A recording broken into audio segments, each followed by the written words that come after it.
drugs in pregnancy. Okay? It is important that you should know how to assess whether the patient's drugs that are being given to it is going to affect the fetus that is presently in the pregnancy, or the patient is in a pregnant state. So if you have a drug that can affect the baby, okay, it is known as a teratogen. Okay?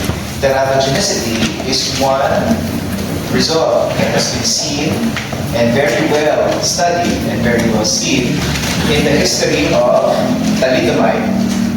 Okay, si thalidomide, diba? So, dito na nakita na may mga gamot na can produce problems for the fetus. It can either produce an abnormal structure or an abnormal functioning of the fetus. And there are 5 basic abnormalities that can occur if you take a teratogen. Okay? So your teratogen can either be a drug, a substance, it can be an organism, it can be a physical agent, or it can even be a deficiency of a pregnant patient that will produce teratogens or teratogenicity.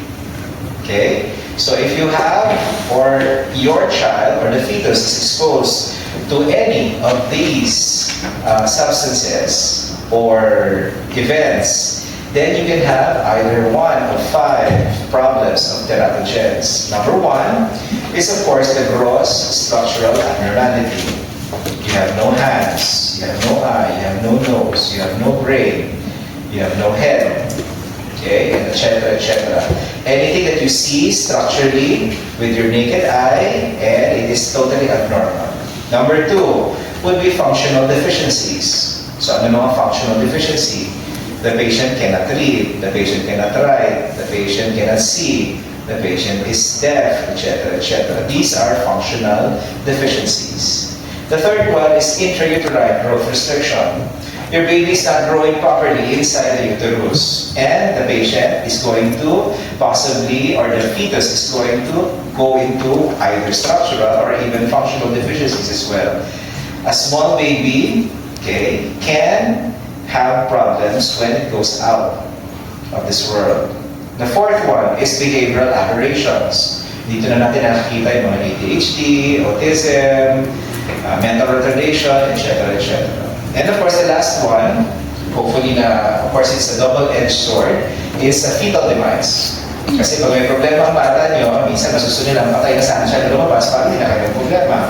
Kasi kung buhay siya lumabas at may problema siya, eh, maano kayo, you're going to have a ethical dilemma of whether to just let it go or to be aggressive in the fight for the life of your child. So fetal demise is one and most drastic or most fatal effect of teratogens. Now your teratogens normally will have an effect on the fetus if it is exposed to the period of, a critical period of development. Developmental, not growth. So depending on where the teratogen would have an effect, it's either a critical period of development, which is technically the first trimester, then you would have problems of structural abnormalities. But if the effect is already on growth, then that's the time you have intrauterine growth restriction, and you will have all your functional deficiencies as well as anything that will produce growth or that will affect growth. Okay? The effect of teratogen is not 100%. So, hindi lagi 100%, not all the time that you think that you're taking a drug can practically cause teratogenic effect or has teratogenic effect. Kaya nga pag nagtaka or nag-panic ang pasyente, nakainom siya ng gamot, tapos hindi niya alam na buntis siya. Okay? It is up to the doctor to tell you not to panic yet. Not to panic yet. Because not all the time that a fetus that is exposed to a teratogen will produce its teratogenic effect. Okay? Hindi naman lahat yun magkakaroon ng congenital abnormality. Even with thalidomide, only 20% of patients that were exposed to thalidomide did have your phocomelia. What is phocomelia? Phocomelia is the absence of limbs. Okay? So, sabi ko nga sa inyo, not all of them will produce teratogenic effects. Now, if the critical period of development produces structural abnormalities, if the fetus is exposed in the latter part of the pregnancy, then you have now functional deficiencies that will occur, or growth restrictions, I've said. Okay? So during the pregnancy, the very difficulty of pregnancy is that it is very difficult to treat the mother without harming the child, because it is one biological unit. So what the mother takes in, the baby also partakes in it. Kasama siya sa event na affectuhan. So it is important that we keep the health of the mother so that the baby that we produce is also healthy. Okay? So your OB should be able to make you healthy as the mother, and the assumption is a healthy mother produces a healthy baby. Okay? But of course, since your mother gets diseases or gets sick, then it is also the responsibility of the doctor to protect the baby while you are treating the mother at the greatest possible extent. Okay? But ideally and theoretically, drugs can actually affect the fetus at any trimester. Maybe the first, the second, or the third. But the first trimester is peculiar because it is the one that will produce congenital abnormalities, or what is known as teratogenicity. Okay? Now the greatest risk in the first trimester is actually not the start and not the end. It is normally the 3rd to the 11th week. Okay? Hindi lahat ng buong first trimester nyo maapektuhan pag na-expose kayo. And normally, pag hindi nyo alam na buntis kayo, nasa first or second week lang kayo na buntis. Hindi nyo alam na buntis kayo. Nakainom kayo bigla. Masala yung babae marinig mga gano'n, magka-UTI, may nainom, may binigay ang doktor. Ano, tinignan nyo bigla sa literature, ay, naku, nakaka-affect sa baby. Nagpapanic na ngayon. Okay? The baby can be affected, ideally on the 3rd to the 11th week of pregnancy. So how do you compute the 11th and the 3rd and the 11th week? Then you use the last normal menstrual period. So I computed this for you during your anatomy. Correct? Correct. So when you express the age of the baby or the pregnancy, we age it based on the last normal menstrual period. Okay, mga klase marunong mag-compute, turuan ng mga klase hindi marunong mag-compute. Para alam nyo kung anong first week, second week, third week, fourth week, weekend, up to the 11th and 12th week. But of course, if you are really in doubt, okay, there is technically no drug is safe beyond, no drug is safe beyond all doubt in early pregnancy. So of course, you always have to take caution when you are giving drugs, okay? And of course, again, we normally give drugs that have less effect on the baby. It might have a little effect, but the effect is better felt by the mother rather than risk for the baby. And as I've said before, as theoretical or as pharmacists, we should always discourage our patients from taking any drugs or avoid any drugs as much as possible in the first trimester, just to avoid the possibility na maging pagpanik ang mga magulang nyo at hindi lang naman gagawin niya. Okay? Okay. So, if you are taking drugs for pregnancy, there are already known drugs that are considered safe in pregnancy. So, yun yung mga dapat binibigay yung mga gamot. If there are newer drugs, then throw caution into the wind when you are taking or a patient is taking newer drugs, because these drugs have not been tested and has not fully been understood as far as their effects in pregnancy. So magkakaproblema kayo. Okay?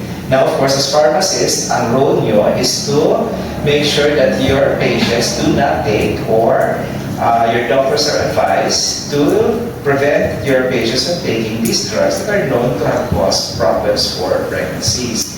Yan ay drugs pa lang yan. Tandaan nyo, hindi lang naman drugs ang nagkukos ng teratogenicity. Kung ang nanay nyo may diabetes, may hyperthyroid, may cancer, may kung ano-ano pang sakit, that can affect the baby.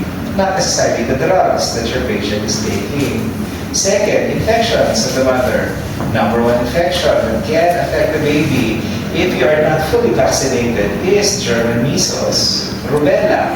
That's why you are supposed to take your vaccine 3 months prior to you getting pregnant or conceiving a child.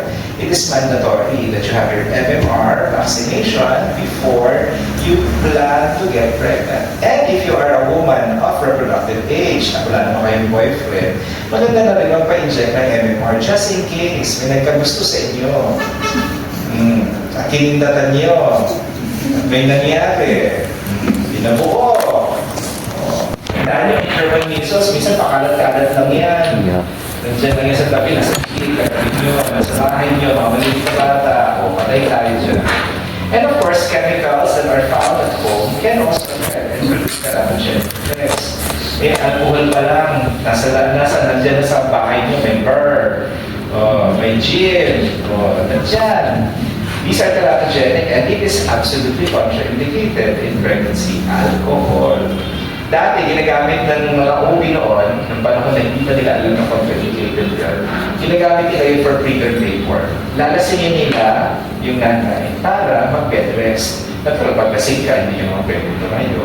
So, ginagamit nila for preterm labor yun. So, nangyayari, there is such a thing as alcoholic fetal syndrome. Okay? Bukas lang mentally retarded. Okay?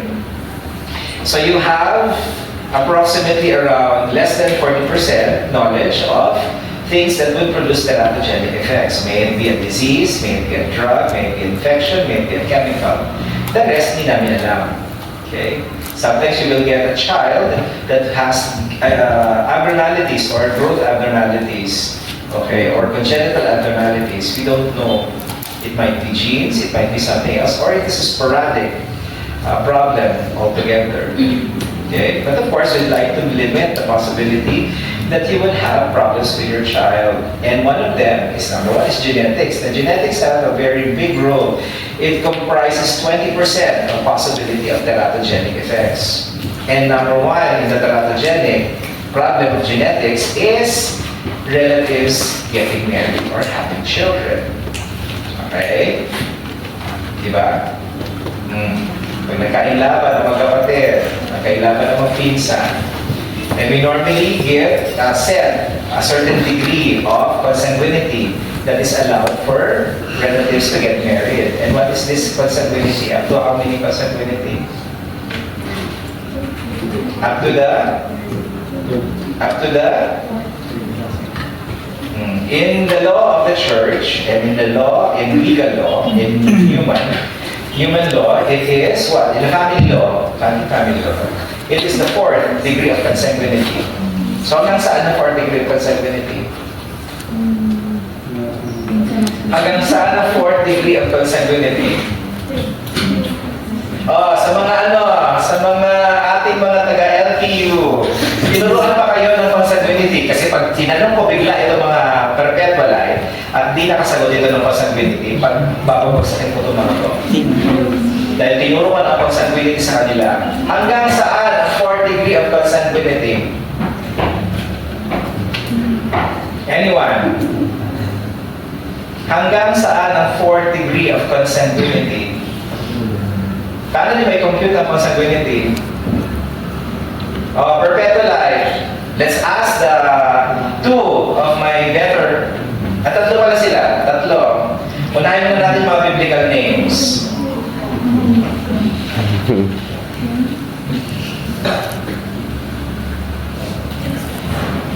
Ano ba yung parang Presidente.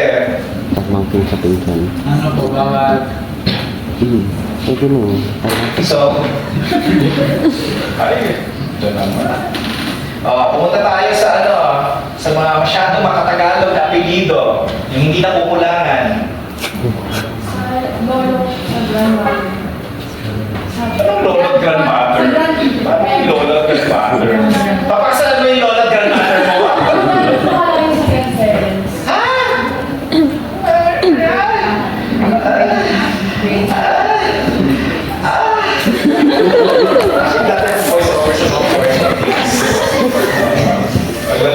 Pag walang microphone pa, ako yung nag-voice over.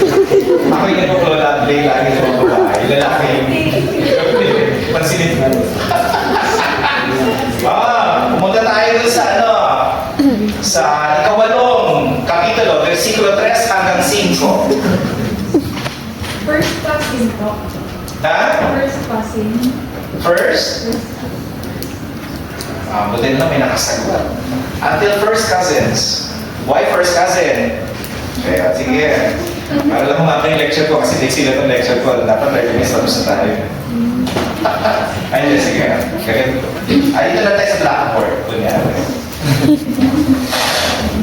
Para pag nag-kuris-kuris ako at nag-squeak. May chocolate dito. Wala na naman. Ito. Nakalagay dito, dustless chalk. Nawalang chalk. Chalkless pala yun. Anyway, dito na tayo sa whiteboard. Dito na tayo sa pinakamaliit na iniwan kong space. Okay. Regardless of where you start. Okay. Of course, let's start with the core family. Nanay, tatay. Diba? Nanay. Ang tatay mo na, sa love na skirt. Nanay. Sige, kunyari. Okay. Nanay at tatay. Of course, these two are not relatives. Okay? So there's no consanguinity between them. But the offspring that they produce is known as the first degree of consanguinity. Kasi direct sila. Assuming lalaki at babae anak nila. Okay. So your first degree of consanguinity is mother and father. Si anak na lalaki, pwede makipag-asawa sa kanyang nanay.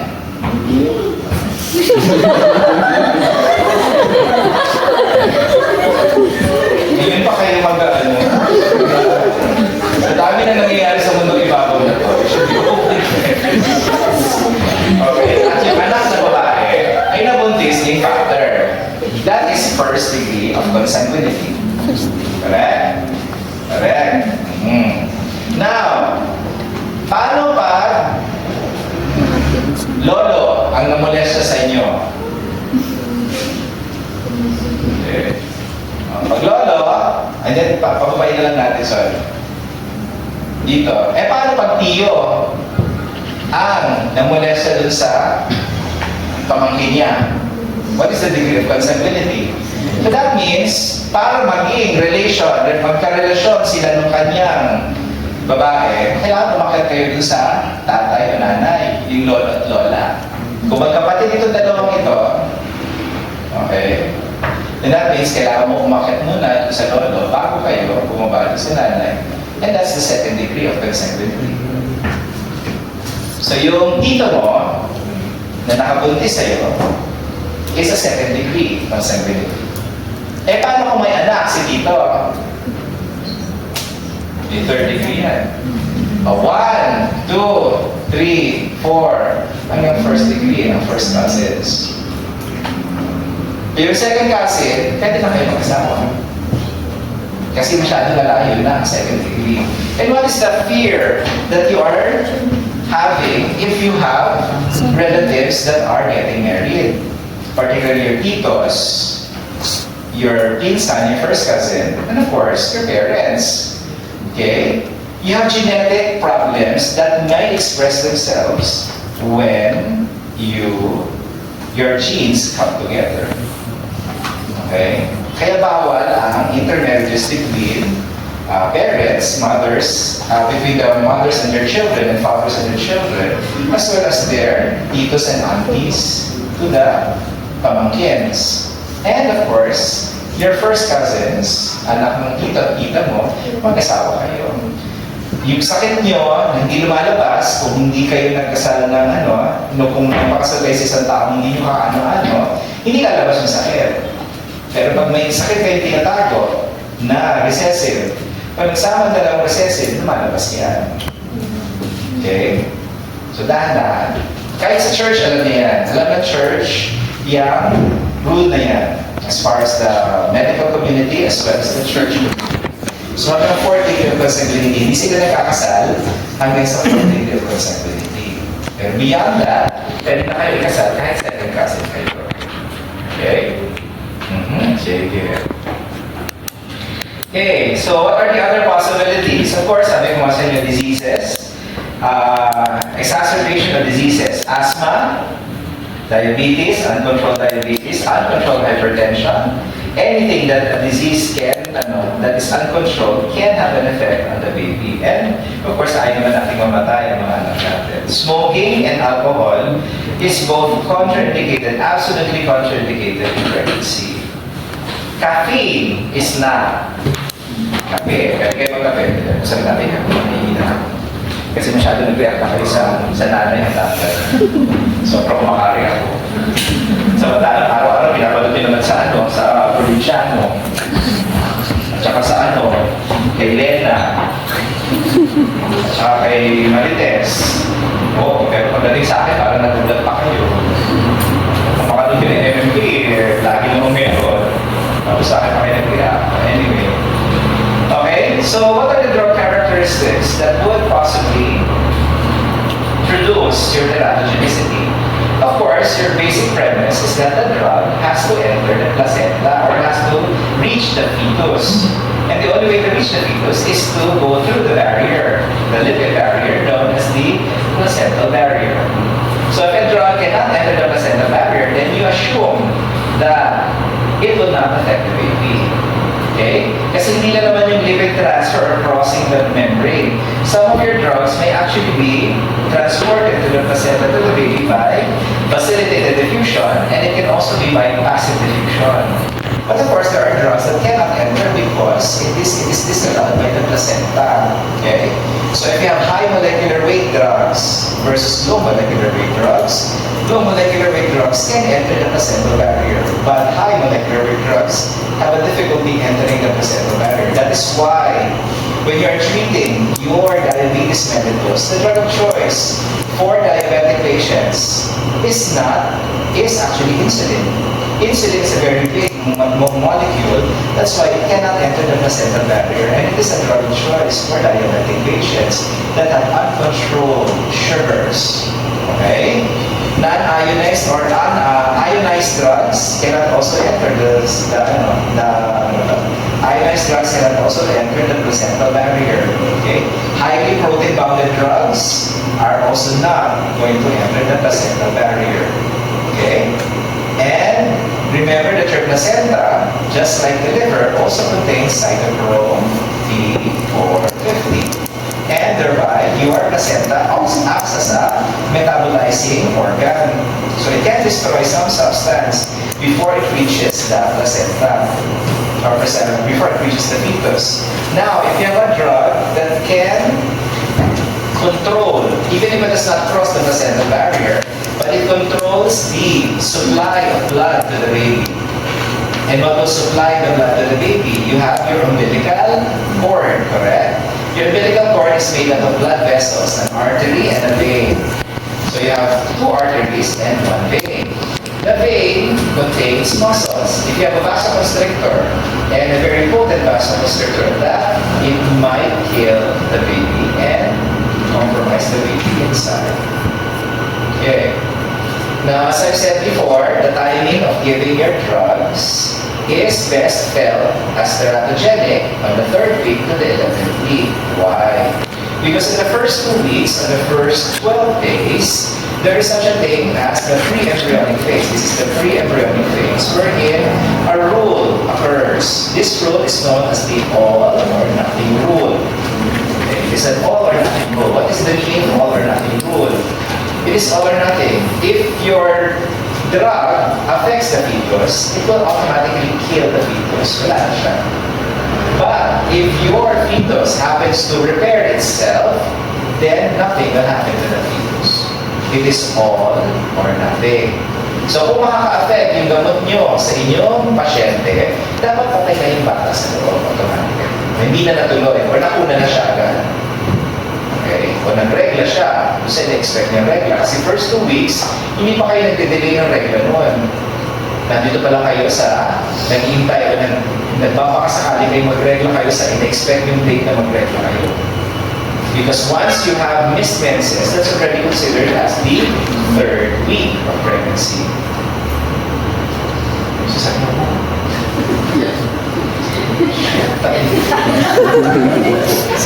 Kung makita mo na reaction sa Naligo ka. Doon sa unak. Okay? So, ganun yun. Third to 11th week. And the third week is the first week na nag-miss kayo ng menses. So, kung hindi kayo na, at alam niyo may kalokohan kayong ginawa prior to the prelims, alam niyo naman yung nangyari. Okay, nag-review, iba ang na-review.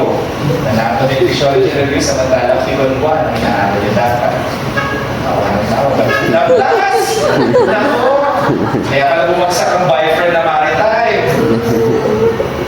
Sige. Now, even if the effect of most drugs is in the first trimester, there are drugs that can affect even the second and third trimester. Then they're still susceptible to damage. Okay? But of course, ang pinaka-worst dyan is of course the first trimester. The third trimester normally would be your NSAIDs and your opioids. Okay? Yung mga, kumbaga patutulugin mo na yung bata pag lumabas, antok na antok, hindi humihinga, because addict siya doon sa iniinom ng mga magulang. Okay? So, FDA originally had the 5 categories of drugs affecting the fetus. From A, B, C, D, walang iha, up to category X. A being the safest and X being the most and absolute contraindicated drug for use in pregnancy. Kahit anong trimester pa yan, hindi mo dapat inumin yan. Okay? So try to look in your old books, the different categories.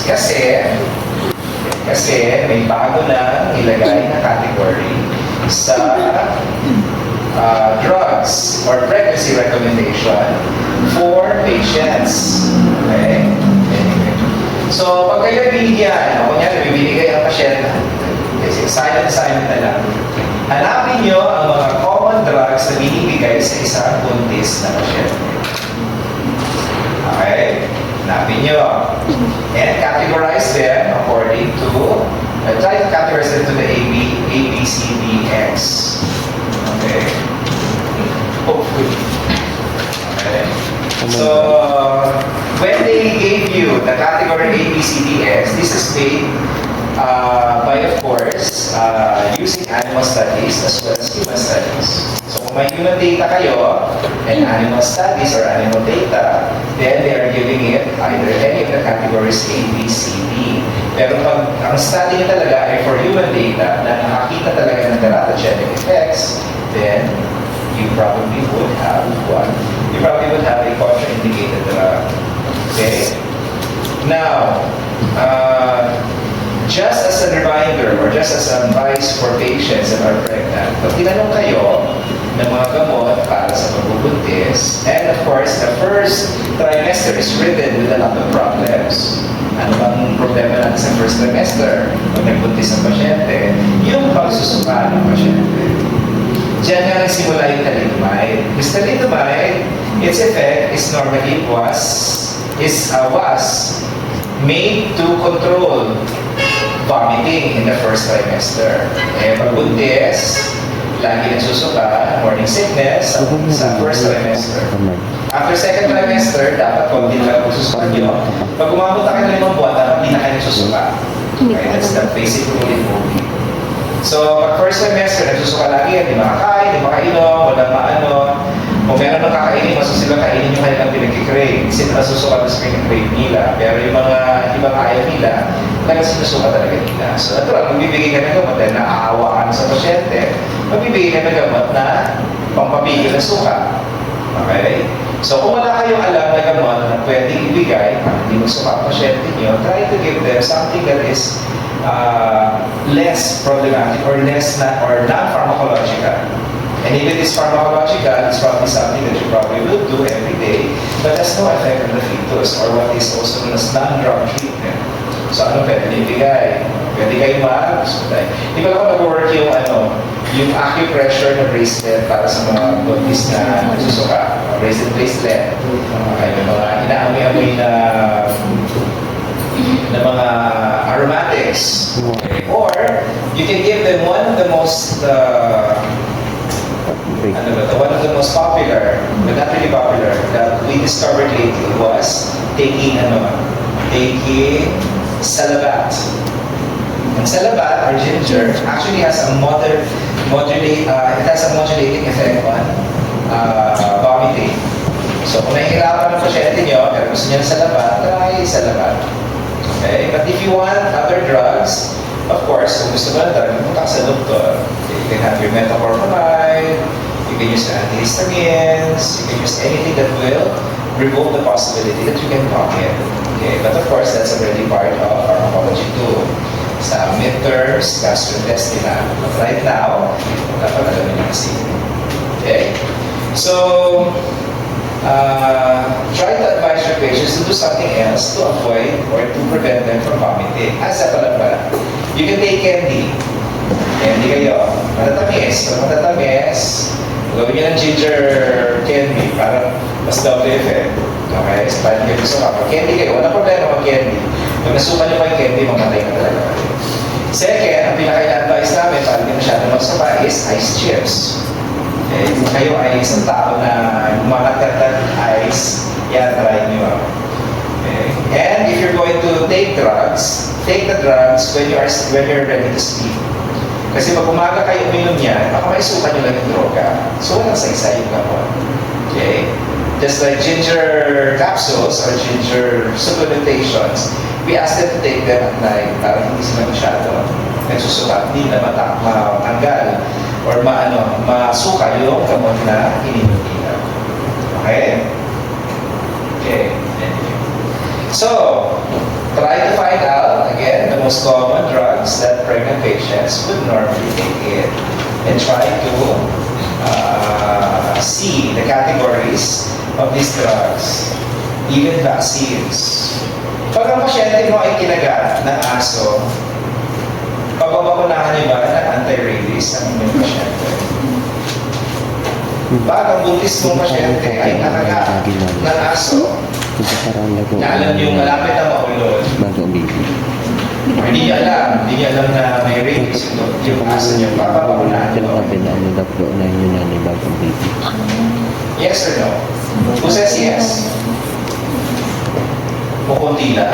1, 2, 3, 4, 5, 6, 7, 8. Wala na. So 8 lang out of 27. So may remaining other people na ayaw mong papakuna. Sige. Tandaan nyo, rabies is fatal. Anong gagawin nyo sa isang nanay na patay? Nasasalbahin ng bata, o mamamatay rin yung nanay. Napapakunahan nyo. Wala kayong choice doon. Okay, fatal yung sakit. So kailangan bigyan nyo talaga. Kahit ano pa mag-epekto sa bata, kailangan nyo bigyan. Kasi, what's the point of having a dead mother? It will also affect the baby. The baby is also dead. Okay? Okay. Now, as I've said, ang laki ng bagong rekomendasyon. Okay, these are the, alam mo na, 1, 2, 3, 4, 5, 6, 7, 8, 9, 10, 11, 12, 13, 14, 15, 16, 17. 17 na yan. Eh, dati 5 lang yan, di ba? Okay, 17. 17 pregnancy recommendations for drugs. Okay? Sinulat ko dito, and you now look for them. The definition of each. Ang pinakamadali lang naman dito yung compatible at contraindicated. Okay? Dito nyo makikita yung sinasabi ko sa inyo na it is not only the first trimester that is at risk. Even the second and the third trimester is also at risk if you take some drugs. And some drugs can affect the second and third trimester. So pag sinabing compatible, yung number 1 dito sa taas, compatible, that means human studies or human experience have not seen any effect, or it's very little or no effect on the fetus. Okay? And it's non-existent or non-existent that effect. And animal data is not relevant to the tests. Okay? Compatible yan. Yung contraindicated nyo, kahit anong trimester yan, that is a drug that, regardless of trimester, is contraindicated to taking. Okay? Yung iba is self-explanatory. There is no limited or no human data, and there's limited human data, but the drug seems to be compatible. And these are technically drugs that probably have the same mechanism of action that is considered probably compatible.